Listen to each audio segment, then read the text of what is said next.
Pick a window. This is the Defenestrate Media Network. The Left Show is not intended for youngsters. It's not intended for the sensitive. It's certainly not intended for right-wingers. Use your own discretion. Awful swearing.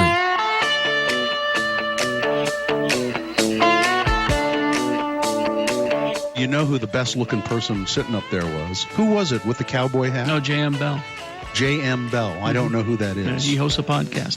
Well, he was good-looking.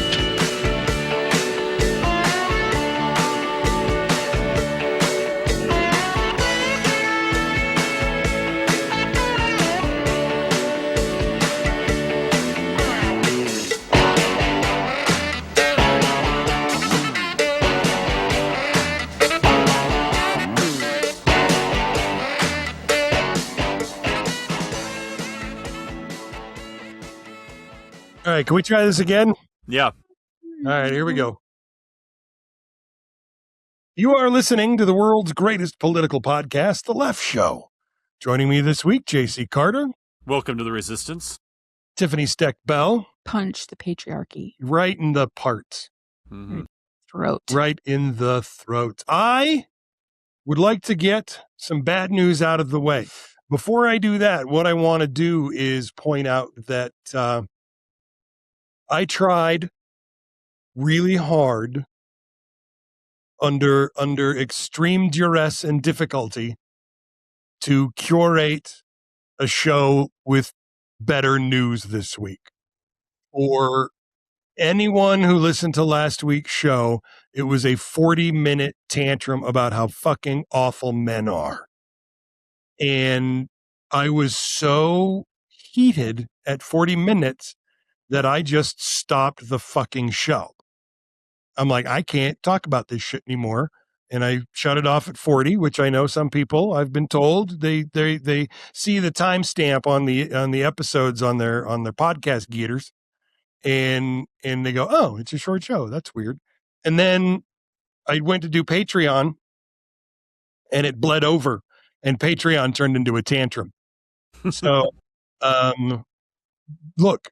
You're actually really good company because Titus on his Armageddon update did the same thing. You know, it was basically blasting these mouth breather men that have taken over representing us as human beings rather than actual gentlemen. And yeah.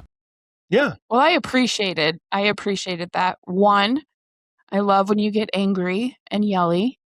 And So does our two, audience. you know how I feel about men.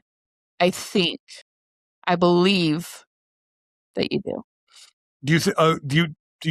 Are you under some idea that you've been subtle?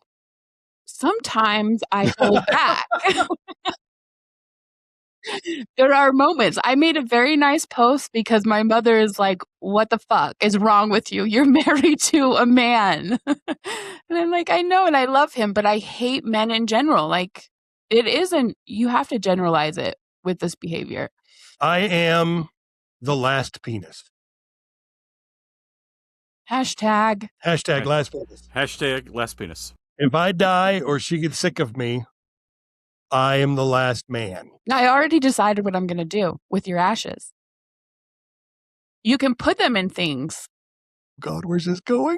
Okay. Yeah. What are you gonna put Well, me you in? can put them in like a glass dildo. See, and then you have your partner forever and ever. There you go. That's true. I saw it on the site. So I will be the last and everlasting penis in this relationship.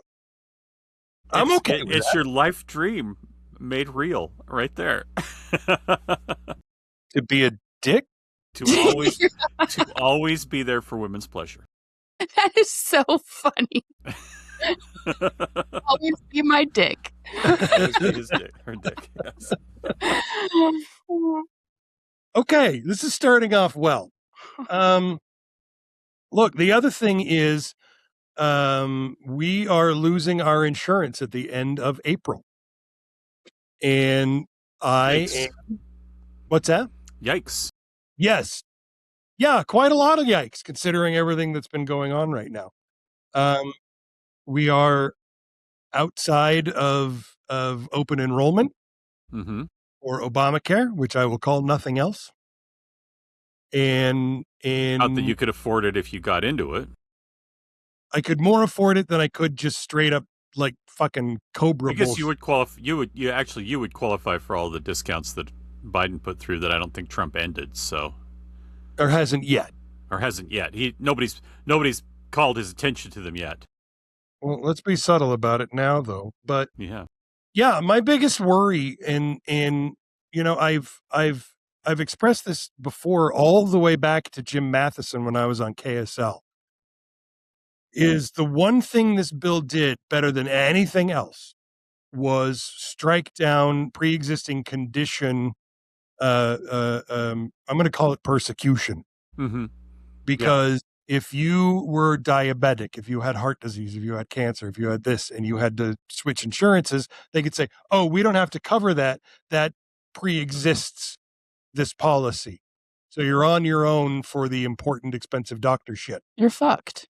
Yeah, and as a diabetic and a guy who's had arthritis since his 20s and has fucked up knees and fucked up feet and a couple of TBIs just thrown into boot, pre-existing conditions were the discrimination of pre-existing conditions basically kept me having to buy insurance and getting nothing from it. Which, look, I hear myself. We very rarely get anything out of insurance. But, with the way everything's kind of rolling right now, I'm not worried about me. I'm worried about her.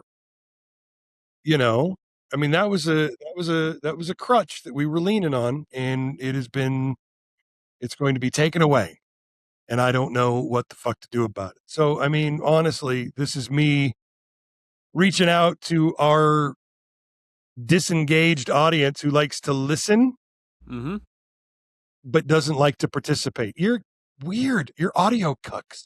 Oh, weird. Anyway, what we'd like you to do is to participate. We invited you over for a reason. What do you guys do? What the fuck? What the fuck am I going to do? What's my next step? Somebody out there's been through this before and can probably help me out a little bit. So I'll just throw it out to the crowd. Help, please. I'd appreciate it. Now, big deep breath. Cleanse your palate. Take a sip of your beverage of choice or the bong sitting next to you. Let's have a little fun. Trevor Lee. Oh. Utah Representative Trevor Lee. Oh, that was I hate weird. This guy. I hate him. I actually asked a couple of legislators that I know, hey, if I were to formally challenge him to fisticuffs in a ring with a referee with proceeds going to a charity, is he man enough to pardon my heteronormative toxic masculinity, but I'm speaking to a Republican right now, so just bear with me for a second. But is he man enough to get in the ring with an old, fat, tired, broken piece of shit like me? Or is he just some little scaredy boy? Are you a scaredy boy? He looked, and you can tell by looking at him, I don't think he was fully formed in the womb before he came out. You seen? He looks like a dude melted. Yeah, it's like, it's not quite there. Maybe he has a little tail. I don't know. A little tadpole-ish. So what Trev did, is there's a place he used to work called Moxie Pest Control. And the two owners of that are saying that Lee manipulated company checks more than a decade ago while working for them in North Carolina. Oh. Somebody on staff, I guess the accountant, noticed some weird transactions. They talked to the bank. The bank looked into it, and the bank and the accountant both say that Lee had been cashing the same checks multiple times. He denied wrongdoing until they threatened to call the police. And then the story goes, and I don't know the veracity of this, he wept. He openly wept because he didn't want to get in trouble. Oh. So Criminal trouble. Yeah. Yeah. So he signed an admission of guilt.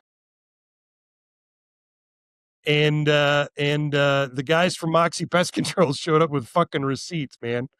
Then here he's working for I'm going to call it Anavive. It's a water research firm or firm.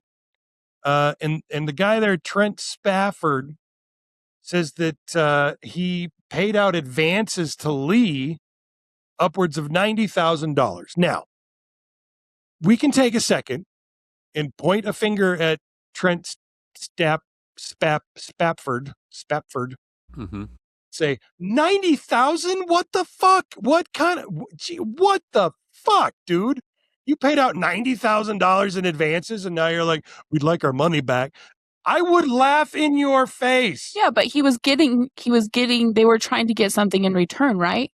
Well, that's what came up with is when they were like, dude, you owe us $90,000. He's like, how about I use my position as a legislator to get government contracts for the business and use my commission from that to pay off the advances I've taken on my other commissions. $93,000 in commission advances. He would just go to them crying, saying that he was going to lose his house. Yeah, but it's like you're a full-time sales guy. You want to make your commission. Go make your fucking sales. If you were going to use your influence as a Utah state legislator, of which he has none when it comes to government contracts, then you would have gone and gotten those government contracts already to get your sales. You were scamming this company, so you didn't have to do any work while you were pretending to be a sales guy. I know how this fucking shit works. It gets worse. Yeah. Spafford. There's two F's in the middle, and it's throwing me off. Struggling with that last name, aren't you? I kind of want to keep teasing him for the $93,000 in advances he paid out and ask if he's hiring. But he says that he fired Lee last year when he found out that Lee was moonlighting for a competing company called Blue Logic. Of course he was. Yeah. Yep. Said he Spafford, did you have a non-compete contract? Because if you didn't, that's on you, buddy. If you did, sue the motherfucker. Plain and simple. Well, this happened so fast. He got this job in 2024. Yeah. So that's wild to me. Even still, there's due diligence you do as a business owner to say, okay, I don't want you working for one of my competitors, because that happens all the time in sales. If you don't have a non-compete, you go and work for competitors as well, just like this. Yep. So Spafford filed a federal lawsuit in September against Lee, and then has recently changed his mind, saying that it's not worth the money he'd have to spend to get the money back. Right. And I quote, "The juice wasn't worth the squeeze." Maybe a guy who talks like that is the kind of guy who pays out $93,000 in fucking commission advances. He's doing shady shit that he doesn't want to get caught at. The juice ain't worth the squeeze. Somebody call in the boss. Let's get this taken care of.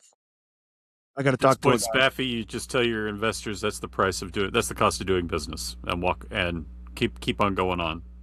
Well, and I don't mean to call out Spafford or not, too heavily, but dude, what the fuck? What a dumbass move. One commission payout. Okay, 2 commission payouts. What? 3? Then again, what do I know about water consultation?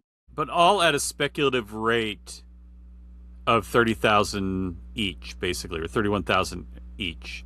So he was supposed to be making some kind of sale that would get him that would net him a $30,000 commission on a 15% commission, probably, maybe a 20% commission. So he's trying to get $100,000. He's trying to get $100,000 worth of a sale and he's he's lying and saying I've got a client on the hook to get it. They just haven't made their decision yet, but I need the money right now, so give me an advance on it.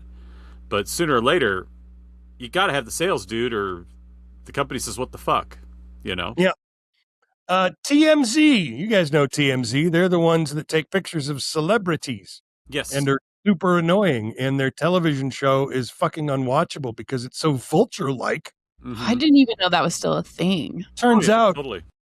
it's conditional because TMZ launched a DC bureau to chase after politicians. Oh, shit.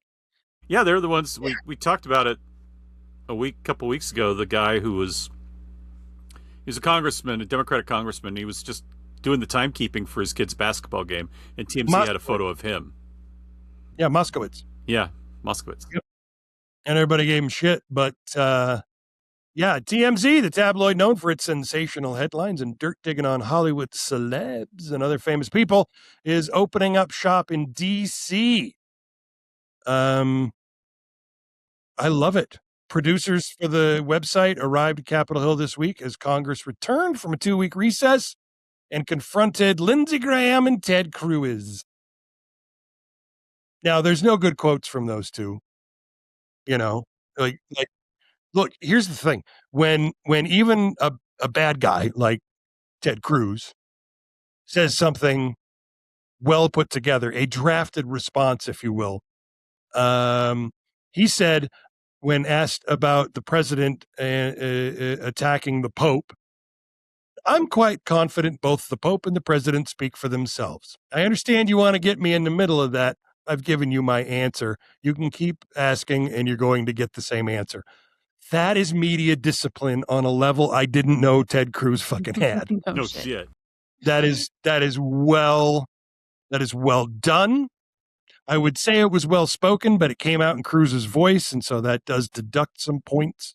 They had him saying that over and over and over and practicing. He's like writing it down. He has to write it down 100 times so he can remember exactly what to say. He just repeats it on his flight to Cancun every month. So, you know. Yep. The funny thing about that was, didn't TMZ get a picture of Lindsey Graham in Disneyland or Disney World? Yeah, with a bubble wand. I know. I want to tell Lindsay, you poor thing. Didn't you know you can get those secretly online? There's like so many sites you can buy a bubble wand if that's really what you want. Still, I got to commend this TMZ guy who walked up to him as he's walking through the halls of the Senate and says, "Can I just ask you about the bubble wand, sir?" Yeah, it's AdamandEve.com, honeylove.com. I mean, there's tons of sites out there. Lemonparty.org. Don't get your sex toys at Disney World. Goat.se. For any Republicans listening, if you really want to know what Lindsey Graham's up to, goat.se. I'm evil. That's just evil. Yeah, that's evil. Progressive Anna Mahia. I fucked it, and I'm sorry. Please understand. Ketchup was spicy in my childhood home. Can you imagine what span? Yes. This man eats tacos with ketchup, so yeah, that makes sense. It tracks. Go ahead, babe. It just reminds me of the simpler days of my childhood when we didn't have hot sauce or salt. We did have salt. We had a fuckload of salt. Okay. Yeah. So anyway, New Jersey Democrat Anna Mahia has won a special election to fill the U.S. House seat that was vacated by Democratic Governor Mikey Sherrill after she was voted into that office. Boy, that took a fucking while, didn't it? It's fucking well, good for her. This is big. And she won by like a crushing margin. Awesome. Which I thought was quite delightful. And then finally, Pete Keg's Breath. Mm-hmm. Date rape on a stick. Pete Hegseth stood up at a meeting and said a prayer that was not a prayer because that Bible verse he claimed to read was from Pulp Fiction. and delivered by Samuel L. Jackson and then rewritten by Kegsbreath and made it really bad. Yeah. But he said it as a prayer. He was like, I'm going to read Ezekiel 25:17 because that's relevant to this combat unit that I'm talking about. And then he starts reciting the path of the righteous man. And I'm like, oh, you're just going to quote Tarantino because that is not in 25:17. All that's in 25:17 is the furious, the wrath of God stuff. But it's really, Tarantino completely changed it. I think in some Bibles, because I looked up in a Bible I had, and Ezekiel ended at 25:16. So I think he was thinking, oh, I'll just write 25:17 as a fake verse. But when I looked it up online, there is a 25:17 in other translations. Yeah. Well, that's the new one. That's in the new Trump Bible. Yes. Yes. I'm gonna Google that over the break real quick. Mm-hmm. But let's take a break. And we get back on the other side. We're gonna do some deep dives and more news. Mm-hmm.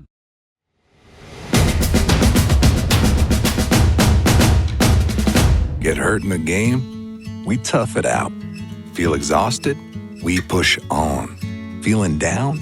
We pull ourselves up by the bootstraps. But there are times when bootstraps aren't enough. When stress gets to us and we need to talk to someone about what we're really going through. So we're going to reach out because sometimes mental health is not a one-person job. Visit loveyourmindtoday.org. That's loveyourmindtoday.org. Brought to you by the Huntsman Mental Health Institute and the Ad Council. What if there was one place where comic book fans could get everything? News, reviews, debates, and deep dives every single week. And not just we read one issue and Googled the rest kind of takes. We're talking 15 years deep, over 600 episodes. That's right. The world's greatest comic book podcast has been breaking down Marvel, DC, indie books, movies, and fandom culture long before it was cool. Whether you're a lifelong collector, a casual fan who just saw the latest superhero movie, or someone trying to figure out where to even start, we have got you covered. And we don't always agree, which makes it way more fun. Yeah, way more fun. New episodes every Tuesday. Real opinions, real conversations. Zero gatekeeping. Check out the world's greatest comic book podcast at thecomicbookpodcast.com. Hey kids, comics!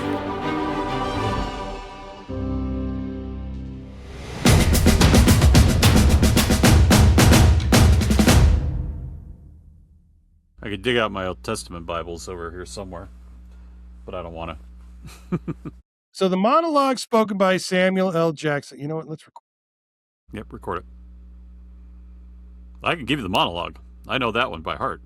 That is not what I'm asking. Okay. But I love it. So the monologue spoken by Samuel L. Jackson in Pulp Fiction is a modified, more violent version of a real verse in which we were talking about God's vengeance upon the Philistines for their cruelty towards Judah. Yes. So, yeah, Tarantino took it, rewrote it, made it better, probably threw in a couple of N-words before they got taken out. Mention about feet and his favorite way to taste them because he's gross and icky. But I don't know. Deep dives, gang. Who's got a deep dive for me this week? Anybody want to go first? I kind of have one. It's not really fully baked, but I can give it a go. Okay. Do you want to go? You want to go second or third so you can bake? Yeah, I got one ready. I can go if you want. Let's do that. Ladies and gentlemen, it's time for deep dives.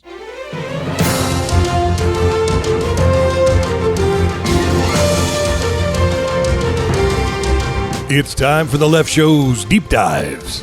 Every week, your intrepid hosts take a detailed look at important topics from across the globe that matter to you, whether you know it or not. Let's see how this goes. Best of luck, folks. Okay, I'm so excited for this one. Imagine, and you know what? I've decided that this is how I'm going to start every one of my deep dives. Imagine you're a woman in the 17th century Rome. Uh-oh. You're trapped in a marriage with a man. who is, to put it lightly, a monster.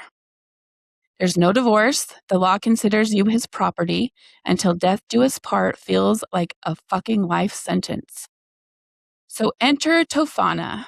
She wasn't just a cosmetic seller. She was essentially the CEO of an underground widow-making startup.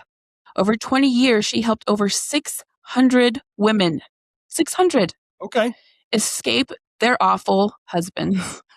And she did it all with a little bottle of liquid called Aqua Tofana. So, what was in this bottle? It was a deadly cocktail of arsenic, lead, and belladonna. But the genius and the terror of Aqua Tofana was that it was totally invisible. It had no taste, no smell, and no color. And she was a marketing pro. She sold it disguised as face oil, or this is my favorite, a holy healing tonic called the Manna of St. Nicholas. It sat right there on a woman's vanity, looking perfectly innocent next to her perfumes. And the death, it wasn't instant. This is so awesome. That was the point, though. You'd give him a few drops in his wine. The first dose made him feel like he had a cold. The second, a bad flu. By the third or fourth, he'd pass away. Because it looked like a slow illness, doctors never suspected foul play. And the husband had just enough time to write a will, usually leaving everything to his soon-to-be wealthy widow. So she didn't just... The woman who is caring for me through this illness that is slowly killing me, I give you everything. So she didn't just sell poison. She ran a massive network. She worked with her daughter and a group of trusted apothecaries. And they didn't just sell to anyone. You had to be vetted. She mostly helped women in abusive relationships. She would coach them on how to act. She'd tell them, okay, you got to cry more. You got to call the doctor. Look devastated. I love Pretend. So to the authorities, she was a mass murderer. But to the women of Rome and Naples, she was a hero. Yes. She was providing a way out when society gave them none. She operated for decades right under the nose of the Pope. So how did it all end? I'm almost done. I don't know what my time is. You're good. You're good. Okay. Go. It wasn't a master detective or a man who caught her. Of course it wasn't. It was a bowl of soup. So a client got cold feet. She'd already poisoned her husband's dinner. But as he lifted the spoon, she panicked and she screamed for him to not eat it. Boo. He turned her over to the authorities. She confessed and the dominoes started to fall. So let's see. Oh, the public actually protected her at first, but a rumor started that she'd poisoned the city's water supply and the crowd turned. She was dragged out, tortured, and eventually executed in 1659. She leaves behind a legacy that still haunts history. 600 dead men and a reminder of just how far women will go when they're left with no other choice. The end. What was her name again? Gianna. Wait, I already forgot it. I'm so sorry. Gialia Tofana. In 17th century Italy. I love her. I know. So, St. Nicholas of Myra is the patron saint of children, sailors, and merchants. Well, that doesn't sound like. Let me continue. Renowned for his secret gift-giving, he's also recognized as the patron of repentant thieves, pawnbrokers, bakers, and travelers, inspiring the modern figure of Santa Claus. The gift was the murder. Yes, sir. I just love it. The only thing that upset me about this was that she, obviously was caught and that it was a woman, because I feel like there's always a woman who ruins it for the rest of us. The fucking trad wife. Yeah, it just, that really pissed me off. We can't have nice things. There's always one. You think one of her pieces of advice was, don't write a book about how to kill your husband while you kill your husband. Don't do that. How to process a death as you just killed someone. Yes. Yeah, that lady. I can't remember her name either, but seriously, the lead detective was like, is this really this? Is this happening? You just wrote a child's book? Yeah. I get a confession and wait, are you guys pranking me right now? I checked this book out of the library, and it seems that you have not told us everything you need to. Wait a minute. Why is this a pop-up book? All right, you ready, brother? Yeah. On your own time, then be it. So in California, we have a pretty steep race for governor. We've got a million different Democrats all throwing their hat into the ring to run for governor. Me 9,000 now. Yeah, basically, 999,000. We just lost one. And then 2 Republicans. But they're doing a runoff race. So all these Democrats are basically dividing themselves up into these little fiefdoms, as Jon Stewart put it. And the last 2 standing will be the 2 fucking Republicans that'll go on the general ballot. Just that's how it's going to go. And that's the problem I'm seeing a lot of with all of this is we are so ready to get the Democrats involved. We're not paying attention to the fact that we don't want every Democrat out there running for office. There are plenty of Democrats we don't want in major offices, one of them being governor of California, obviously the Congress and the Senate. We need Democrats that will work for us as workers to bring us back to the prosperity that we once had. Honestly, I want to say back in the 1950s was the last time we had the level of prosperity that we should be getting as workers, as laborers. Now, you may have a problem with the environment. You may have a problem with healthcare. You may have all the different democratic problems. You got to put those aside because the number one thing we got to worry about, to unfortunately quote Carville, it's the economy, stupid. We have got to push for that. And that's what's going to resonate with people. But that Democrat can't just give you lip service and say, I have a way of fixing the economy, or we're going to fight for you in the economy. No. I want to see your plan. I want you to show your work. One of the problems I had during the last presidential campaign is everybody said, well, she's not saying anything about the economy or how she's going to fix it. I'm like, she has a 20-point paper right here on her website. But the problem is that Kamala wasn't going out and talking about it. She talked about it one time. And after that, it was stuff that people was turning voters off. Yeah, nobody reads anymore. Right. And so we need to have these Democrats out there telling us what they want, showing their work. Even an endorsement for Bernie Sanders is not going to be enough. I need to know what their plan is, and they need to be on the same page. We have got to tax the wealthy. We've got to break up these mega corporations. We got Paramount trying to buy Warner Brothers now. That's merging 2 long independent production companies into one. We've got to get unions restabilized and back into control, and we've got to get consumer protections back into control. We shouldn't have this fluctuation of gasoline prices just because they open the strait, close the strait, open the strait, or Trump says something stupid, or one day and the next day says we got peace, and the next day says something stupid and peace ends. We shouldn't have this kind of fluctuation with gas prices if we have proper consumer protections. But all that got taken away in 2000 when Enron pushed to have the over-the-counter oil trading because they had oil shares, and that was the only way they were going to make any more money. And they went to Congress and said that was a new fully Republican Congress with Bush, and said, let's change this so that we can do this. And after that, we started seeing gas prices just jump up and down constantly. It used to be a steady rise, and then now it's like a fucking EKG. It's like Trump's signature. It's a fucking EKG of a heart attack. And that can all be fixed with the right people.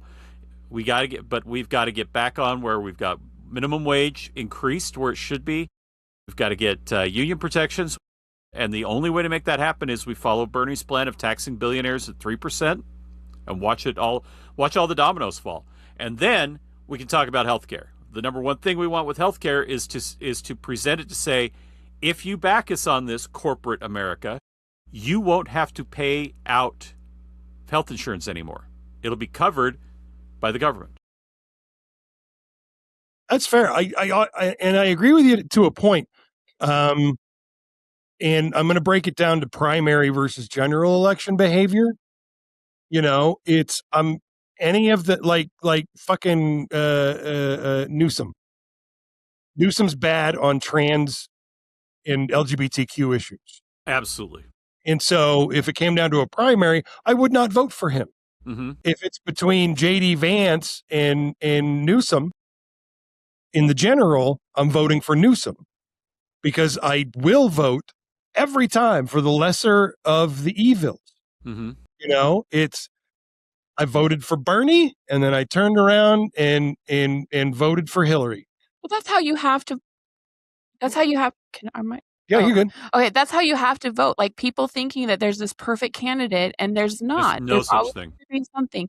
And I heard it explained like you don't take a bus from your house to your exact location, but you take the route that is going to get you the closest to where you want to go. It's just like that with the candidates. And you don't take a bus that's going to take you in the opposite direction just because you didn't want to vote. You didn't want to get on that bus. You don't get in a car with a freaking lunatic and just who knows where you end up. Look, you guys, you're talking about Jill Stein. I get it. Yeah.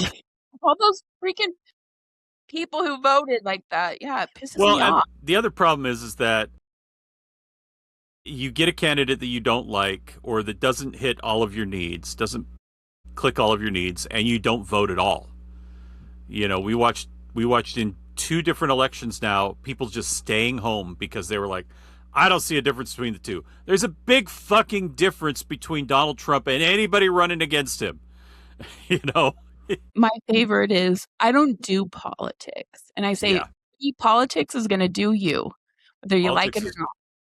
How's the economy right now? Because politics has certainly done us for a bit. But yeah, no, I still say we need to be looking in the primaries. We need to send a message that we want to see people that are driving for the economy first, and then we can start looking at the other stuff as well and start whittling it down that way. So if I've got 5 guys that all say they're going to do something for the economy, now I'm going to look at how are you on LGBTQ and trans rights? How are you on the environment? How are you on this? How are you going down my list? But I want to see. We got to send that message out that we are the fiscally responsible fucking party.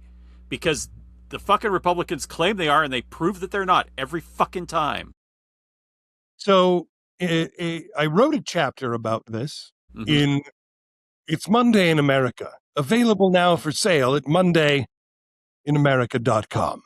Yes. And basically it's, the right wing uses populism and it works. Mm-hmm.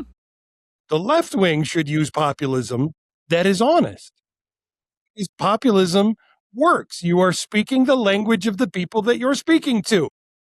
If I just come out on the campaign trail and start fucking speaking in Klingon, there's like 2 dudes and they're on this show that are going to think that's pretty fucking cool. Yeah. Everybody else is going to be like, what the fuck is going on? Yeah. Not again. We're over here like, kapla! Not again. All right. You guys ready for me? I am. Yes. I'm always ready for you, baby. That was good. Time to stop the show and go to the other room. There is a difference. There is a difference between having faith and using faith. And lately we're seeing a lot more of using faith. Perfect example is Pete Hegseth going on air, quoting what he presented as scripture, moral authority, righteousness, tone, the whole thing. It wasn't quite the Bible. It was Pulp Fiction. It was a movie. And it wasn't just any movie. It was a stylized, violent pop culture monologue delivered by a hitman to a room full of very terrified, deservedly so. Mm-hmm. They thought that Marcellus Wallace was a bitch. And I can assure you that Marcellus Wallace is not a bitch. So here's the thing. It's not a funny mistake. It's revealing. It shows how often religion in political spaces isn't being used as a source of truth. It's being used as a prop. So when someone can confidently quote fiction and pass it off as sacred text, it tells you something important. The goal isn't accuracy, it's authority. It's about signaling. I stand on moral ground. I speak for something higher, except that they don't. So this is when religion gets weaponized in politics. It's not as a personal belief system, but it's as a shortcut to legitimacy because invoking religion does something powerful. It shuts down debate. If you call something God's will, it's no longer open for discussion. It's presented as final. That is not only conversationally, that is media as well. And that's dangerous because democracy depends on disagreement, debate, and evidence, not divine claims that can't be challenged. So if we take a few steps out, it's more than one quote or one person. It's part of a much broader pattern that is often tied to movements like Christian nationalism, where religion is fused with your political identity. It's where being right politically becomes tied to being righteous spiritually. Mm-hmm. And once that happens, compromise becomes betrayal, opposition becomes evil, policy becomes morality, and that's not governance, that's ideology wearing religious clothing. So the deeper problem is when religion gets used this way, it doesn't just fuck up politics, it cheapens religion itself. Because faith at its core is supposed to be about humility, reflection, personal conviction, not applause lines, not talking points, not misquoted movie scripts.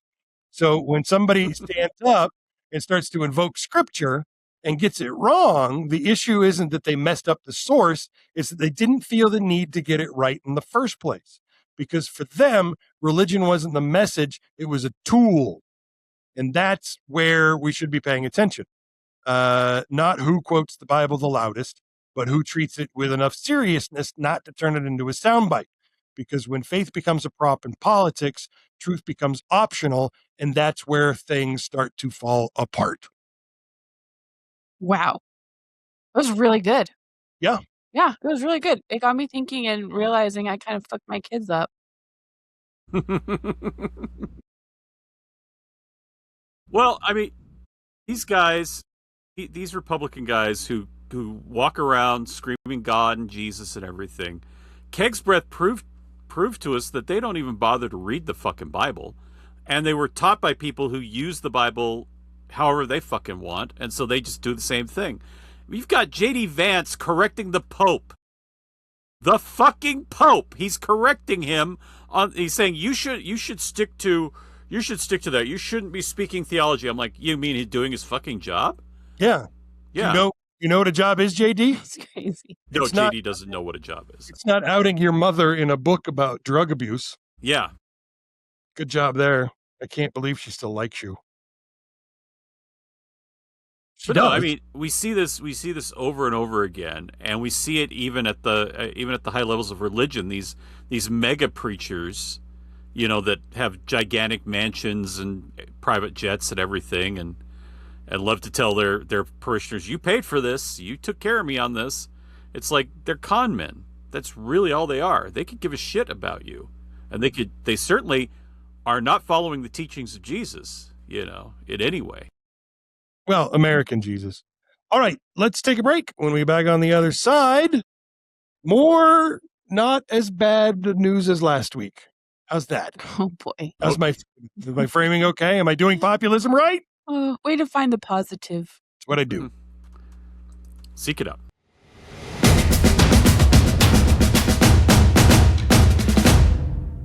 Snakes, zombies, sharks, heights, speaking in public. The list of fears is endless. But while you're clutching your blanket in the dark, wondering if that sound in the hall was actually a footstep, the real danger is in your hand, when you're behind the wheel. And while you might think a great white shark is scary, what's really terrifying and even deadly is distracted driving. Eyes forward, don't drive distracted. Brought to you by NHTSA and the Ad Council.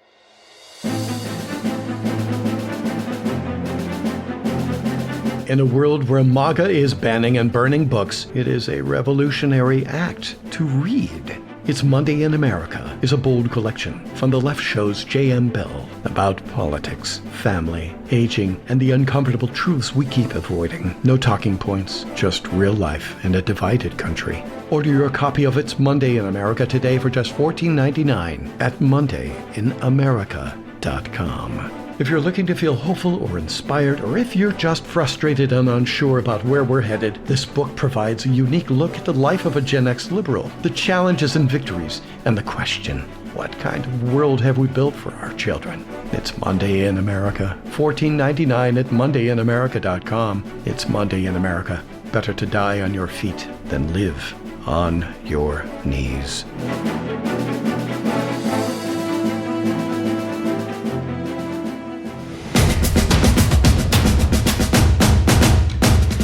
For some reason, you are still listening to The Left Show. All right, then, here's some more of that, I suppose. There was a time that I was religious. And when my kids were little, and you know, at that age where they just ask a million questions, why?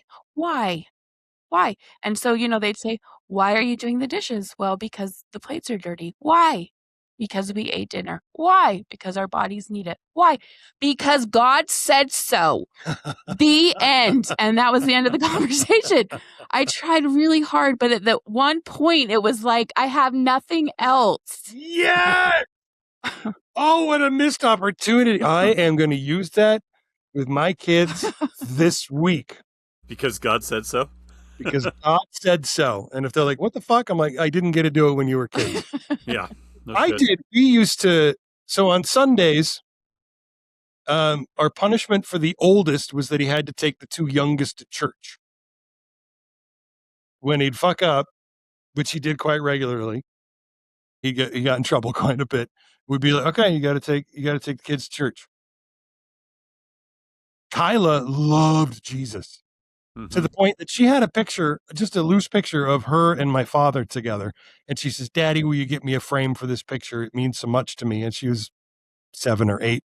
Mm-hmm. And I said, you bet. And I went down to the Deseret Industries. For those of you that don't live in Utah, I went down to the Goodwill and bought a frame for it. And the Mormons at the DI put, yeah, you heard me, Mormons. Remind me, I want to say something about Mormons in a second. But they put pictures of Jesus. They put postcards of Jesus in frames before they sell them. Most of the time. Not every time. Not every time. Sometimes they use me. Yeah. And will you write that down somewhere? I want to talk about that in Patreon because that's a fucking hilarious story. But yeah, so she got the picture of Jesus and she put it on her shelf and she stuck the loose picture of Dad next to it. So I got her another frame and it had a postcard of Jesus in it. It was a different postcard. So that went there and then Dad sat between the two of them, still not in a frame until the third frame I bought. I took the fucking Jesus postcard out and left it in the back of the car. She put Grandpa's picture in it. Everything's great. Somewhere in the next 2 weeks, I took her for a ride somewhere and that postcard came out of the back of the car and ended up on her shelf with the other two. Yep. But not in the frame because Dad got in the frame. Dad got in the frame. She did not know. She did not know how to process a frame. Tatum had pictures of Jesus in his room too. Yeah. Yep. And you know, this new thing is, I don't know if it's a new thing, but I'm in more party groups. Jesus parties for kids. Kids, Jesus birthday parties. Yeah. Weird. That's called Christmas. It's weird. It's called therapy. Well, it's future therapy. Future. Yeah. And then they just have cake that has Jesuses on them and you eat Jesus. Eat him on Sunday. He is. You drink him on Sundays, don't you? And a taste and a sip. A little sip of Jesus. Well, when you're celebrating, you gotta celebrate big. Gotta eat more. So I should have 2 thin wafers. I don't know. I don't look. It comes down to there are people in my life that I love, that I think the world of, that are deluded with religion, and I hate to see their favorite toy used for evil. Mm-hmm. Yep. I mean, that's really what it comes down to. I could agree with that. Put it. Yeah. All right. We got more news, gang. Okay. if Google Chrome will just fucking play ball today. It's just, I don't know what to do. I switched over to Opera for a while, and it kind of got on my nerves, and I could not define why. It's a perfectly fine browser. It's quick. It's responsive. It doesn't eat memory the way Chrome does, but there's something about the way that Chrome is put together and my habits formed with it. You know, with all the changes that we're making to the shows and stuff around here, this would be a good time for me to just really fucking commit. Oh, and it's got a built-in VPN for free. Are you shitting me? Love Opera. Opera does? Wow. More. Yep. Trump supporter Caitlyn Jenner is personally feeling the effects of the horrifically nasty policies her political party supports, and the internet is just enjoying the shit out of her fuck around, find out moment. Yep. She earned this one. Absolutely. So Jenner, who supports Trump and all of his hateful policies, is shocked to see that all the shit that she voted for is now affecting her. Just found out she cannot travel internationally because her new passport basically is dead naming her. And she votes for people who will continue to dead name her. And in an interview said, I'm going to call Trump and see what can be done about this because, so rules for us and not for you. Yes. Bitch. Are you kidding me? I listened to some of her talking and then I was like, oh, fuck this. No. Yep. She talked about it on the Timo Lauren podcast. And she whined, what do? I can't travel internationally anymore. Oh, Tommy Lauren. Yeah, Tommy Lauren. Ugh. What do you do? What do you do? Well, you fucked around and you found out, didn't you, Caitlyn? Enjoy the continental United States. Yes. You silly, superfluous ass clown. But don't use a restroom in a federal building because somebody already took that away from you as well. Yep. And you can't play women's sports. You know, what else? I mean, everything else. Everything else. All your rights belong to us. Mm-hmm. That was a throwback to the early 2000s. And it made me feel old. Pete Hegseth forgot that when you put tens of thousands of members of the military, especially Navy and Marines, on boats, and then you send those boats far away to do dipshit in the name of a dipshit, you're supposed to put food in them. Mm-hmm.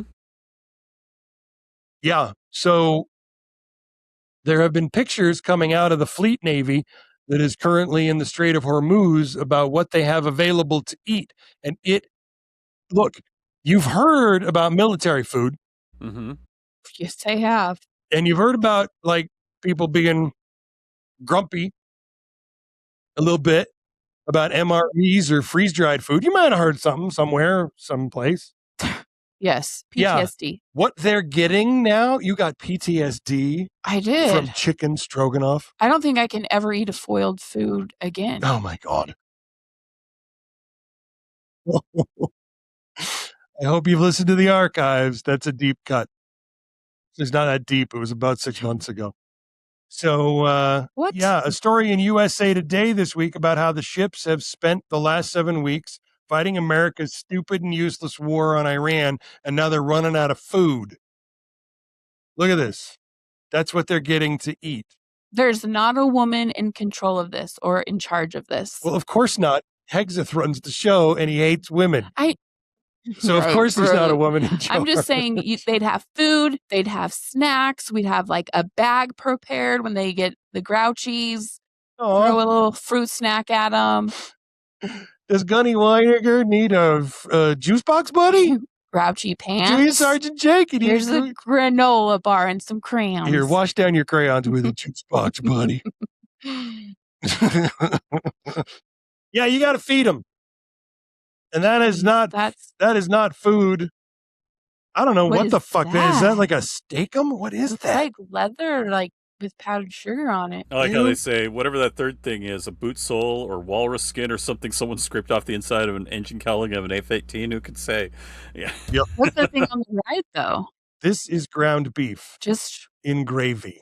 oh, Because if it's not, I don't know what the fuck it is, and it scares the shit out of me. Yeah. I wonder if it's one of those really gross chocolate coconut cookies they had in elementary school. I don't think it's gravy. I think it's just been burned Oh, by the cook on the like battleship. fucked up patty. we really Yeah. take care of our people. No, it's getting bad. It's getting to the point where some sailors are worried they're going to run out, so they start rationing their meals and saving stuff, aside. They're not getting enough calories to do their jobs.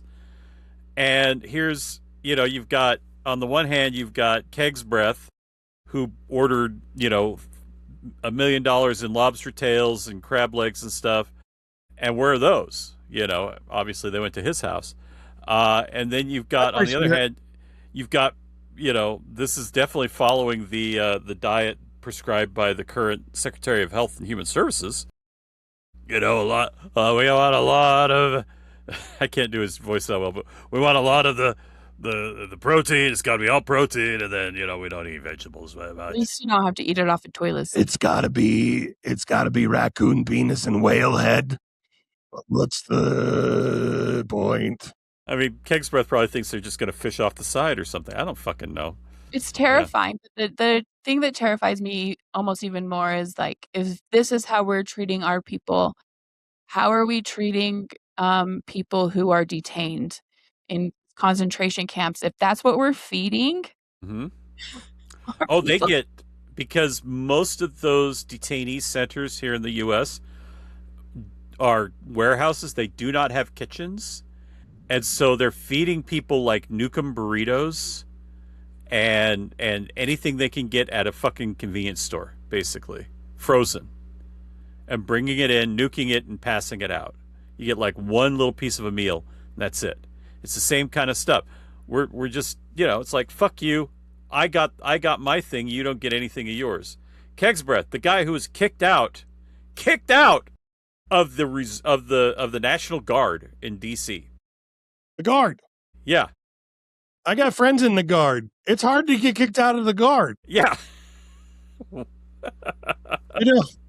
I also know people in the Guard that are fucking amazing, and they are a true honor to the uniform that they wear. I'm not talking about you guys. I'm talking about those two. It's kind of like the 7th grade volleyball, basketball team. You got to show up. Just show up. You'll be fine. You're going to play. All right. So basically, there are 3 factions in Iran right now. There's the new Ayatollah. There's some sort of military group, and then there's some sort of other group. The story isn't about these. That's why I don't have the figures on my hands. But basically, of the 3, there is one that is just not fucking credible at all. There's no point to them. There's no purpose to them. They don't have access to the weapons. They don't have access to the money. They don't have access to the oil. They're just, pretty fancy-pantsy, folks that were probably political operatives at some point and now think of themselves as divine and above. Guess who we're negotiating with? Oh, Jesus Christ. I know. So Trump pops up and says, Iran says that the Strait of, he called it the Strait of Iran, that the Strait of Iran, because he's a fucking idiot. That's one of the reasons he's a fucking idiot. It's just another example of him being a fucking idiot. But the Strait of Iran is open and will never be closed again. Meanwhile, the guys with the missiles and the guys with the religion are like, hey, shoot at those boats. There's boats. Shoot at the boats. So they start shooting at the boats. So it was open, not at all. They've been shooting at the boats the whole time. And for reasons that defy comprehension, we're blocking the strait as well. So what we're doing is it's like, oh, you're blocking the strait? No, I'm blocking the strait. That's what's happening right now. I'll show you who blocks the strait, you little bitch. Trump literally said, anybody who pays an illegal fine will be fired upon. And I'm like, so in order to get out of the strait, you have to pay a toll to Iran. About $2 million. About $2 million in a toll to Iran, because otherwise you're not getting out. And the oil's got to get out. And now Trump's saying, well, if you paid that, I'm going to blow you up. There goes our gas prices right back up again, folks, because we don't have consumer protection on it. I think what you meant to say was right back up some more. Because I watched a news story about gas prices, and like, prices toppled almost 7 cents a gallon. I'm like, fuck you, 7 cents. Fuck you and your 7 cents. Yeah. I get buying candy bars at the goddamn grocery store, 7 cents a tumble. Jesus Christ. I had $7 to put gas in my fucking car the other day just so I could get home from picking up my fucking prescriptions. You know what I mean? It was like a gallon and a drip. Oh, I'm mad. Okay. Speaking of a drip, we just to kind of wrap up last week's tantrum episode, Swalwell says he's going to resign from Congress too. So he's not just dropping out of the governor's race. He's also going to resign from Congress. I hope he does it quickly. And I hope that fucking Newsom can get a special election flipped around real fucking quick. Because if he can't, we got to wait till election day. And for anybody in the Democratic Party that's like, why don't we just let him stay until election day? Why don't we let him stay until his no. We already have Democrats letting Republicans pass legislation by grabbing one or two that aren't running for re-election and having them vote for or against stuff so that the rest of the Dems have cover. Yeah, I know that's what you're doing. We're not fucking idiots. Just some of us don't pay attention. Me, I do. You know? So this shit's already going to pass. Yeah. So get rid of the rapist. Get rid of him. ASAP. I don't want to hear that he's planning on stepping down. I want to hear he's fucking gone. He's got to be gone because we can't be the party that's holding on to the rapists and pedophiles when the other party has one in the Oval Office. A convicted one in the Oval Office. We can't have them in there. You know, we got to, Swalwell was funny with that whole, well, these are false allegations. And then the more receipts start showing up, he's like, okay, I'm going to resign to go take care of this. Yeah. I'm like, yeah. My wife and I. Yeah. What was her name again? From the Greek island?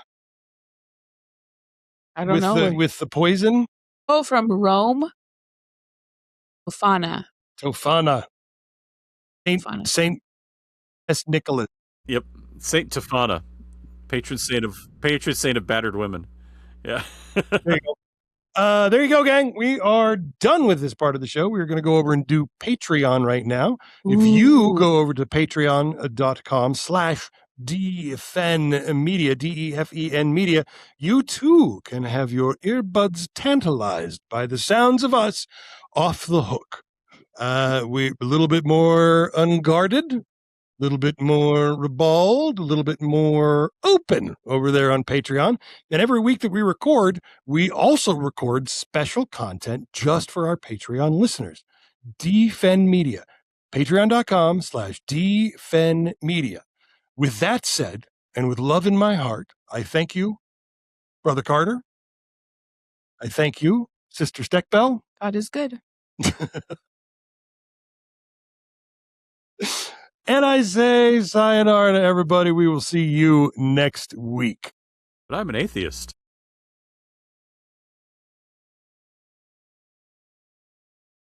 Anybody need a tinkle? Kill the recording, by the way, the video.